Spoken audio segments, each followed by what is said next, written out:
Okay, okay. I'm not gonna. I won't preach. I will turn this car around.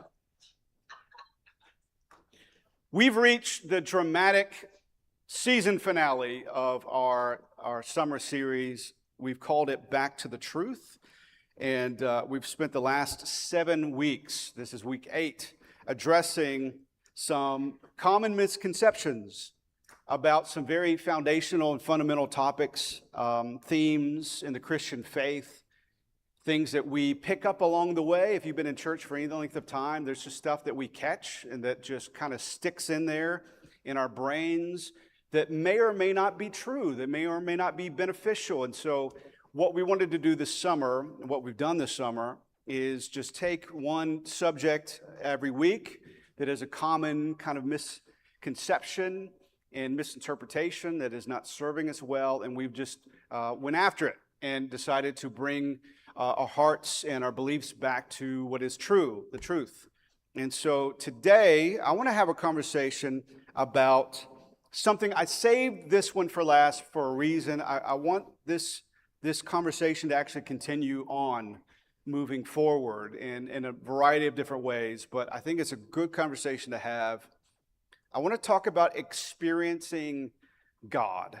You know, it's a broad term, but I'll put it a different way as well. Alternative title, if you're doing notes, feeling God, to feel Him. There are a lot of different church backgrounds represented in this room. I've talked to a lot of you guys, and it always astounds me that the different kind of faith types and denominations and styles that all of you have come from to meet here at whatever this is. I don't really have an answer for what style are you. I don't know. It's fun, but we're a different kind of expression. We're a different, probably a different from what you grew up in and were experienced to. And so, but I had 2 very, very different church backgrounds, starting with a church here in Chattanooga. My family was part of a denomination that I will not, it will remain nameless. I will not name the denomination, but I will say this: there was no instruments to be found in the whole building. So that gives you a clue. The only instrument they had was the pitch pipe, and that was it. And then we went a cappella, rockapella, and so it was a very unique church setting. And what I heard, and I was young, but what I heard and what was presented was that experiencing God, having an encounter with God, was associated with striving to be a good and obedient and successful Christian. There's an old song, "Trust and obey. There's no other way to be happy in Jesus but trust and obey." So feeling God, that expression, feelings in general, wasn't really the topic of conversation there. That didn't come into play. We weren't as concerned about your feelings because that just seemed human and fleshy and not really the point. And so feeling God wasn't really a conversation in that setting. The focus was more understanding God, understanding His Word, His will, and His ways. And so the goal had more to do with this idea of closeness, being close to God, Christ-likeness, being an example, a representative of God. And so walking close to Him meant emulating and reflecting Him as accurately as possible. And so the better Christian you are, the more successful you are, the closer you are to Jesus. And if you mess up, if you're not really minding your P's and your Q's, if you're not really keeping up with your devotional life, if you're not attending regularly, if you're not giving regularly, then there's some distance there. Then you'll feel it, and so that would be a lack of closeness. Therefore, you're not experiencing God the way you should. Then, around 11, 12 years old, we moved. My family moved. We moved from that tradition, and we went as far to the end of the pendulum as humanly possible without getting into rattlesnakes. I'm kidding. So we went to a church in North Carolina, and at the time, now it evolved over time, it changed, but at the time, extremely, and here's a word that you may or may not have heard. If you're church, you've definitely heard this one. Charismatic. Anyone? Charismatic? Oh, I love that word. There was a magazine called Charisma Magazine, and it was for the charismatics to read about themselves. And so it was a much more charismatic, non-denominational church. So it was extremely expressive. There was a lot of movement involved. And so whereas the church I came from, everyone just kind of, and so when I remember when they brought in like drums and stuff, I'm like, it's like contraband. I'm like, is this cool? Are we going to get busted here? I mean, is this all right? Is everybody cool with this? And so in that environment, it was all about the feelings. That was suddenly the priority. It was all about the feelings, the emotions, encounters, and environment. Whereas before it was all about his word, his will, and his ways. Now it was about emotions and encounters and environment. Feeling God was the greatest priority there was. And we associated feeling God with the goosies, goosebumps. That's how you knew the Holy Spirit was moving. The little hairs on your arms stood up. You're like, oh, there he is. There's the move. And so we would ultimately chase that feeling. That became the hunt. That's the fox that we're going after. That's the hunt. So we're chasing the feeling, the mountaintop experience, the goosies. And so the truth is, what was presented to us, you could only really experience that, feel that, know that, have those moments of feeling God, the goosebumps kind of feeling, the Holy Spirit moving, in church-sanctioned events. The church had the market cornered on feeling God. So the lighting was very important, the music, maybe a little fog hog over here, puffing out smoke. It was just very environmental and just, it's pretty psychological if you really think about it, where it's just like, you get lulled into this trance of like, okay, I feel this, feeling it. And so church services, worship services, prayer times, church conferences, these are the places where you met with God. And it was so specific that people would bounce. They'd say, I'm not going to that church anymore because I don't feel God there anymore. So basically they got used to it, the feelings wore off, and then they went somewhere else to get the new euphoria, the new feeling, the new hit of dopamine. They just, whatever they could feel. They're chasing the feeling. Often,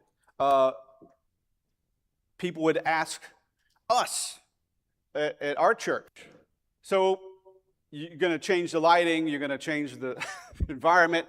I want to feel it. And like, oh, we don't have, it's like 106 windows here. What do you want us to do? We can flick the lights on and off if you want to do that.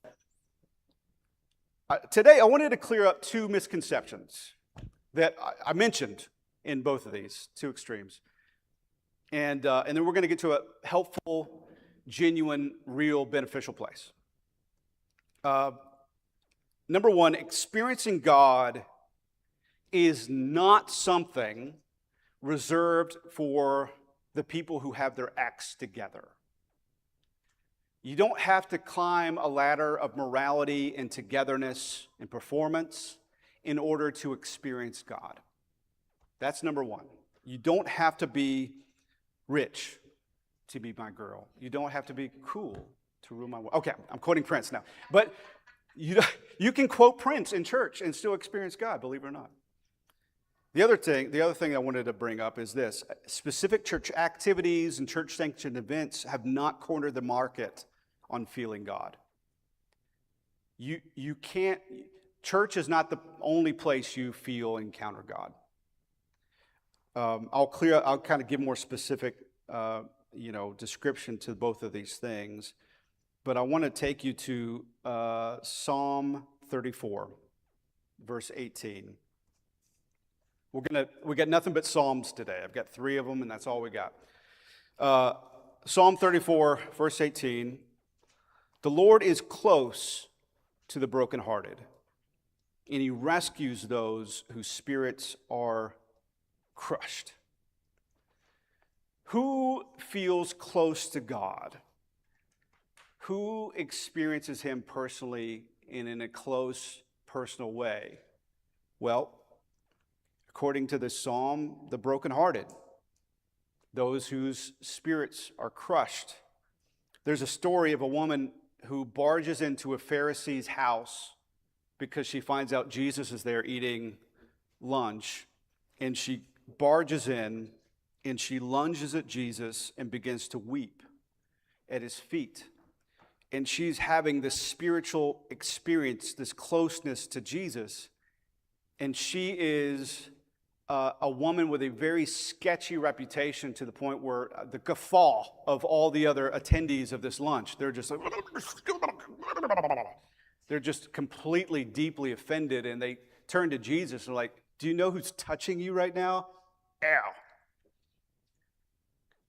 And Jesus uses her as an example of what they should be doing, as opposed to using them as an example of what she should be doing. There's a story of a ceremonially unclean woman who is illegally fighting through a crowd of strangers just to get close to Jesus because she's desperate. Jesus stops everything, shuts the whole thing down, and spends time with her. And she has an encounter, an experience with God. There is a familiar story, we've all heard it, of that Jesus tells about a prodigal son. His older brother is doing everything right. He is the paragon of virtue that we're all taught to be like, to emulate, to copy. And the story ends with him far from the Father, but this just absolute vagabond, ruffian, just hooligan. The story ends with him in the Father's arm with a party being thrown for him. Our encounter with God, our experience with God, feeling God, has nothing to do with our performance. In fact, I would say the opposite is true. Sometimes our performance gets in the way. We're so busy being employees of God Enterprises that we miss the reality of being close and feeling who God is. Jesus is close to the brokenhearted. He's ever present in your time of need. He's with you through the ups and the downs, the good and the bad. He is with you closer than a brother. He will not leave you. He will not forsake you. He has got you. Here's a thought. God is omnipresent.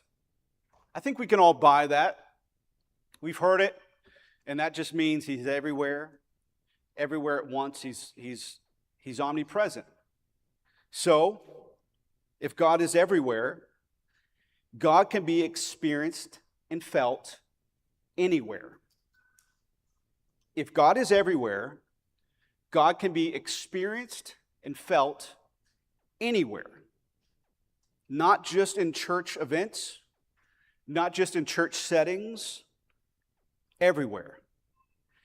C.S. Lewis, who is a hero of mine, said this: we may ignore, but we can nowhere evade the presence of God. The world is crowded with him. You can't dodge him. You can't duck him. You can't outrun him. You can't outpace him. He is with you. He is always with you. Sundays together here are sacred to me. This is my favorite day. You're my favorite people. This is my favorite couple hours. I love Sundays. They're sacred to me. But they're not the one place where you can feel and experience God. This is the one place where we're reminded and encouraged and inspired to experience and feel God everywhere else. This is not the one place where you can actually commune with God. This is the place where you can come and be reminded and taught and encouraged and inspired to feel Him, to experience Him, to commune with Him everywhere else. Sunday should affect the rest of your week in a big, noticeable, dramatic way. I experience God on Sundays. I always do. I always feel His heartbeat. I always feel His presence. I always feel His closeness. I feel Him smiling on us, rejoicing with us. I feel Him when we're having conversations before and after church about what's good and what's not. I feel God on Sundays, but I also felt God at the summer social when Gail's leading line dancing and I'm drinking mocktails, fake bar drinks that are just juice and Sprite. I felt God at trivia night because the host was really good. I'm joking.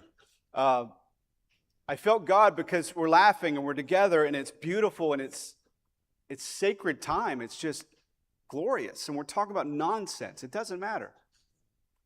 I know my prediction is I'm going to feel God under a pavilion eating sandwiches with you guys, and I'm definitely going to feel God baptizing 3 beautiful, wonderful people today. I felt God every step of the summer with you guys. But outside of what we do as a church, I feel God, I experience God when I make my niece and my nephew smile. That's a sacred time, and I know that God is with us in those moments. I feel God so much when my family gets together and celebrates anything and everything. Birthdays, holidays, who cares? We'll get together and do a cookout for Groundhog's Day. It doesn't matter.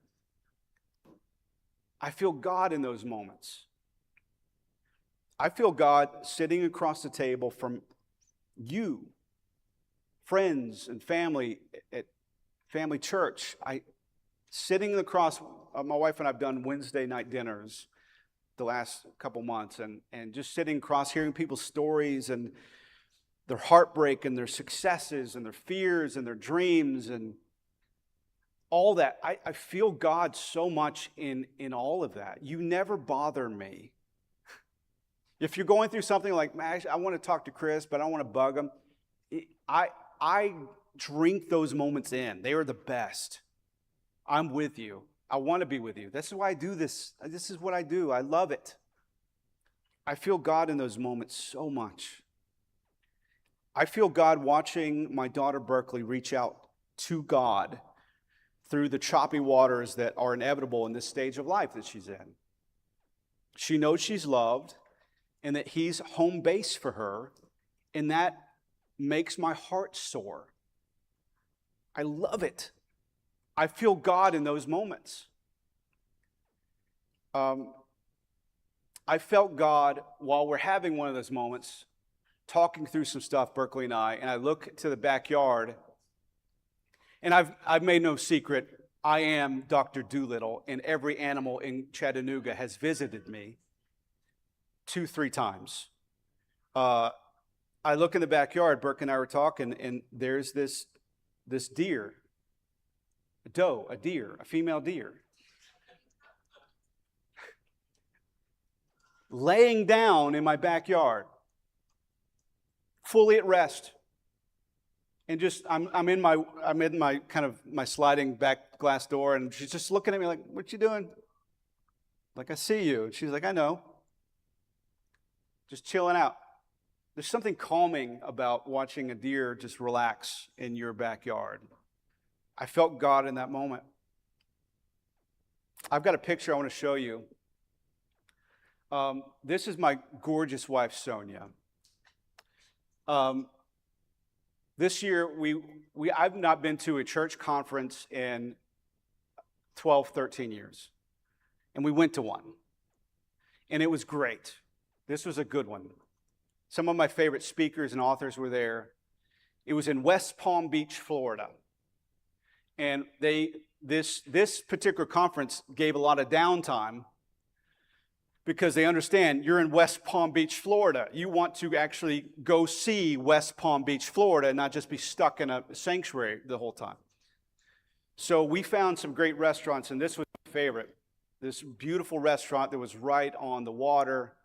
And at this moment, we were eating a fantastic meal. And this guy was playing acoustic guitar, and he was singing, Should I Stay or Should I Go Now by The Clash, acoustic. Who does that? And in that moment, I'm looking at my dream girl that is a miracle that she would be sitting across the table from me for the last 25 years. And all I can think of is, it doesn't get any better than this. It's that moment where you just you get a little peek of heaven, where heaven intersects earth, and you're like, I feel God so much right here. And then they brought the check.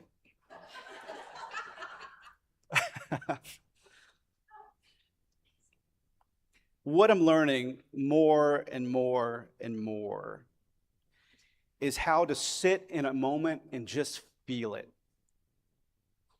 To just let myself feel what I'm feeling in the moment. I'm a solution-minded person. I am a problem solver. I tend to rush through things and past things. I am extremely impatient. But I'm learning to slow down, even stop, and sit with things and intentionally feel them. To feel my sadness, my joy, my disappointment, feel the pleasure that God takes with me, to feel God enjoying me. It's a new feeling for me. God meets us there. He meets us right where we are, right as we are. And in those moments, we get better acquainted with Him. We're becoming closer friends every single day. Just as we lean into our feelings, lean into our moments, just lean into life. Don't try to rush past it. God's got a big picture. I got to get there. God's not in a hurry. Never is. You never see God in a hurry. In fact, I think one of the biggest complaints about God is that He's not. One time in the Bible I see God in a hurry. Just one. And it's in the prodigal son story, where he runs back. He just runs as soon as he sees his son to greet him.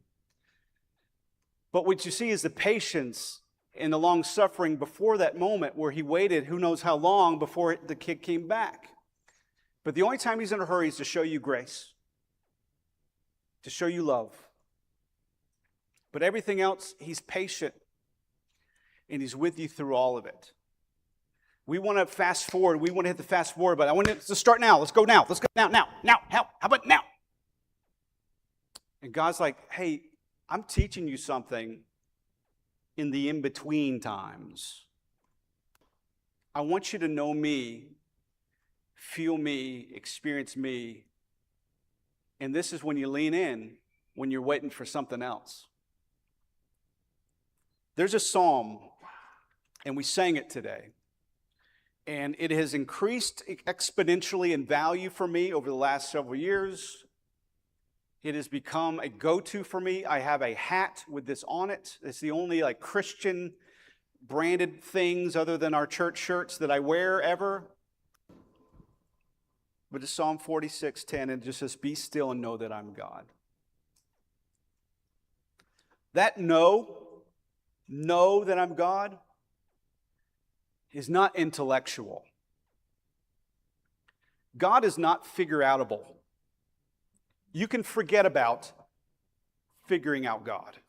Forget about it. It ain't going to happen. Your brain can't wrap around. Who can fathom? Who can understand? Who can plumb the depths? Who has the? You can't get a bead on how big and how amazing, how glorious, how perfect he is. But it's a different type of knowing. It's getting to know, feeling close to, experiencing, encountering. It's not factual, it's not intellectual knowing, it's experiencing, it's closeness, it's connecting. It's having a personal encounter with. So here's the sequence of events. Be still. Another translation says cease striving. I'll put another word to it. Stop. The word stop is important to me. It's in my name. Some people go by Chris. Some people pull off Topher. I'm thinking about just going with stop. I think that's good. Stop. Cease striving. Be still. Stop what you're doing. Put it down. Drop it. Walk away. Step away. Sit down. Relax. Put your feet up. Stay here. Embrace the moment. Lean into it. And just know He's God. He's got you. Stop what you're doing. Be still. Experience, feel Him wherever you are, whatever you're doing, whatever's going on. He's there. He's encouraging you, know He's there. Understand He's there. Realize He's there. Feel that He's there, that He loves you. He's got you. He's not going to walk away from you. He's not going to leave you. Chris, I don't get the goosies. Goosies are going to be there or not. I've been married with my wife 25 years. It's not like it was year one. It's better. I scored some points there. It's not the same. If you chase the feeling, that's when you miss it. The richness and the value and the importance and the significance is so much higher. The butterflies are different. They're like aged moths now, but I still get the goosies when I see my wife. We'll be here cleaning the space, and she'll be mopping something. Like, dang, girl. This is a weird thing to say, but I say it. But it's different. Feelings are going to come and go, ebb and flow. That's not what we're chasing. What we're chasing is the reality that God loves you and He holds you close and He's not going to leave you. And that is amazing. And it'll change you. It'll change what you're doing. It'll change your job. It'll change your family life. It'll change everything if you let it. It just really takes sitting still, being still. No hoops. Just stop running by these gifts that are moments that He is with you. The Bible said, Jesus said, Sermon on the Mount, listen, tomorrow's going to fend for itself. Don't worry about tomorrow. You got right now. Just be present. Let God love you, restore you, carry you, hold you now. I want to close with one more psalm. The Psalms, there's a lot of them that are written by King David. A lot of them are not. He wrote more than half of them. But he wrote this one. This is Psalm 139. If you ever wonder if feelings, and I know some traditions, some denominations will really trivialize, reduce, even scandalize feelings, that feelings are naughty, you shouldn't feel feelings. If you ever wonder, are feelings legitimate in God's eyes? Consider this. The longest book of the Bible is entirely dedicated to our feelings about life, about God, about heartbreak, about fear, about loss. The book of Psalms, 150 chapters, this is nothing but feelings, nothing more than feelings. Feeling everything. Eugene Peterson said this. I think we got the quote. Who wrote the Message translation of the Bible? Brilliant man. He said this: everything that a person can possibly feel, experience, and say is brought into expression before God in the Psalms. So are feelings legitimate? He gave them to you for a reason. He wants you to feel your feelings. He wants you to have them. They're a gift. So speaking of that, I want to read this. This is King David. I'm going to read Psalm 139, just 7 through 12, verses 7 through 12. And then we're going to close and pray and all that good stuff. He says this, I can never escape your spirit. I can never get away from your presence. If I go up to heaven, you're there. If I go down to the grave, you're there. If I ride the wings of the morning, if I dwell by the farthest oceans, even there your hand will guide me and your strength will support me. I could ask the darkness to hide me and the light around me to become night, but even in the darkness I cannot hide from you. To you the night shines as bright as the day, and darkness and light are the same to you. Wherever you go, whatever you do, sometimes we're up and sometimes we're getting up. Sometimes life has got us in an arm bar and it hurts. Sometimes we feel like everything is going exactly as it should and things are right as rain. You look across the table and you say, life doesn't get better than this. But not every day is like that. There's lots of in-between days. There's lots of mundane days that just are days. But I want to encourage you. If God is everywhere, then he can be felt and found anywhere. Be still. Lean in. Take time.